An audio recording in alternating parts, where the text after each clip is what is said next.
Three myths about high ferritin and how you can use this to improve your health.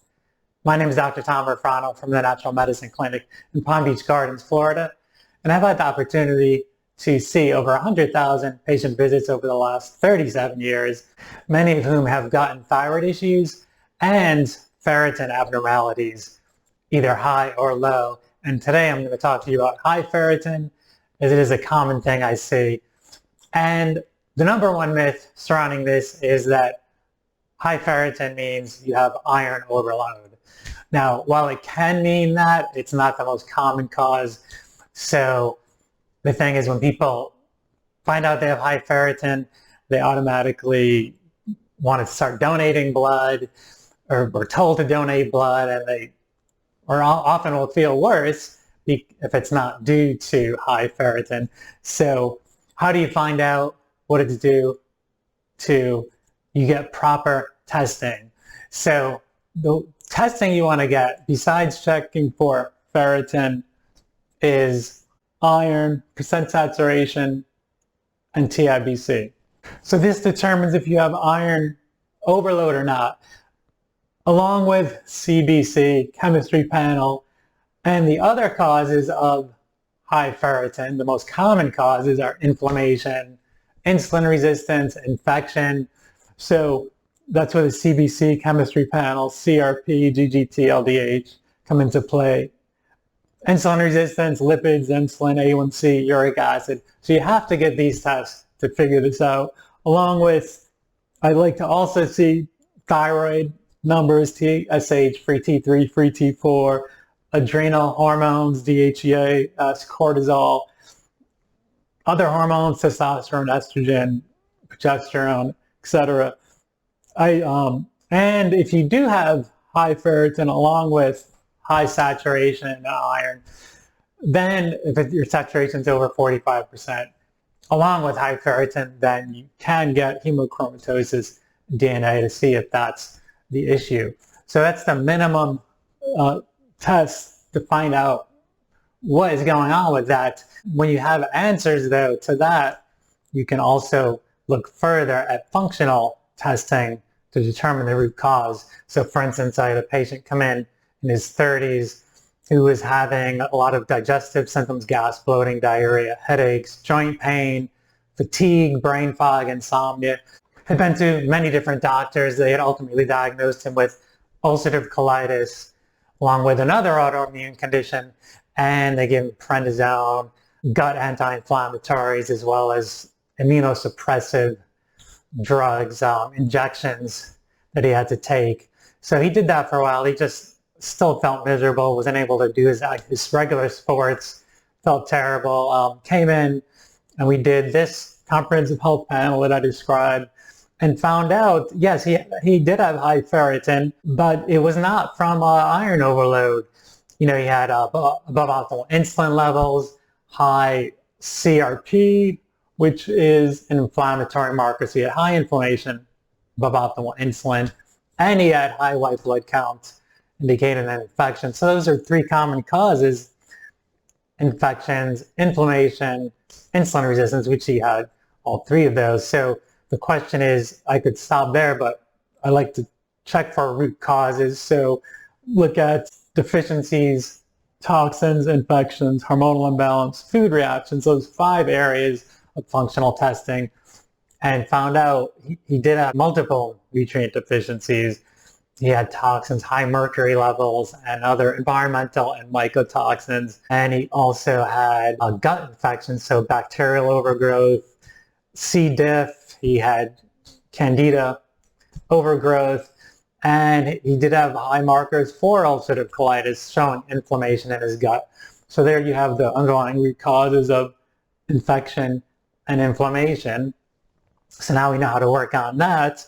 And then we look at food reactions, like almost everyone I see with high ferritin. He had gluten sensitivity, also had celiac genetics, leaky gut, and that causes other food reactions, which he had. And under a hormonal imbalance, had low testosterone, DHEA, cortisol, so that's adrenal hormones. If that's low, so what does cortisol, cortisone do? It reduces inflammation. That was very low and depleted. So thus, again, his inflammatory markers were very high. So what do we do to turn all this around now that we have the root causes? We have to provide the right solutions. So the first thing, diet, an anti-inflammatory diet. It's a diet I came up with years ago. I called it free diet when I was dealing with autoimmune conditions, Hashimoto's, rheumatoid, IBS, skin issues, fatigue. So I had to figure out how to get myself better, which I ultimately did. And the diet I came up with, called a free diet, not only free of gluten, but gluten, grains, sugar, yeast, dairy, eggs, soy, legumes, nightshades, processed foods. So all those foods most commonly responsible for inflammation, digestive, and other chronic health issues. So I put them on that, as well as the proper nutritional support. So the supplements I routinely start as a foundation of the functional 5, I call them, which is a multivitamin, fish oil, D with K, magnesium, and a probiotic. In his case, additional gut support, nutrients, as well as correcting his deficiencies, so the things he was low in. That included vitamin C. So a second myth for high ferritin is you have to avoid vitamin C. Even like the amounts in food, eat low vitamin C foods, and you can't have any C supplements with C. Well, it's a complete myth. So he was taking 500 twice a day. So plenty of C he was taking, and his ferritin still went down, by the way. He was so curcumin for inflammation and immune support. In his case, metal cleanse because of the high mercury to help support that detoxification, liver support during this whole process, and adrenal support supplements because he had issues there. So between the diet, the supplements, and then when we did his blood test, first of all, after a month's time and the month follow-up, he was feeling so much better. He was sleeping better. He had more energy, focus, and concentration. His gut symptoms had cleared up. They were much better. Joint pain gone. He was able to do his sports activities for the first time in months. So he was feeling so much better. And his blood work, so his ferritin was 323, went down to in the 200s, and then at 6 months it was 137. So 323 initially, 137, and at the same time initially his ferritin was high, his iron and saturation were low. So during this time his ferritin went down to 137, his iron and saturation increased to optimal levels. So a third fallacy, by the way, third myth for high ferritin is you have to be on a low iron diet. You can't eat any beef, nothing like that. You have to eat like plant-based diet, no beef whatsoever, all low iron foods. Well, he could have all the beef he wanted. Like iron was not causing his high ferritin. So again, during this time, he had the vitamin C, you had beef on a regular basis. His ferritin went down dramatically, and at the same time, his iron saturation improved to optimal levels.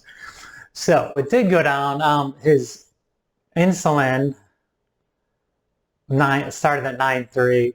In 1 month, went down to 2.4. Optimal is 2 to 4. So he was optimal there. Uric acid decreased to optimal levels.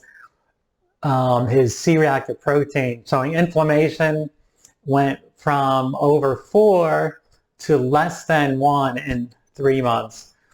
So we're looking at insulin resistance, inflammation, improved infections. His markers, almost 13,000 white blood count, went down to 7,800 in 3 months. So those 3 components of the high ferritin: insulin resistance, infections, inflammation, and the testosterone, which was low. It went up almost 300 points in 1 month, from like 452 to 734.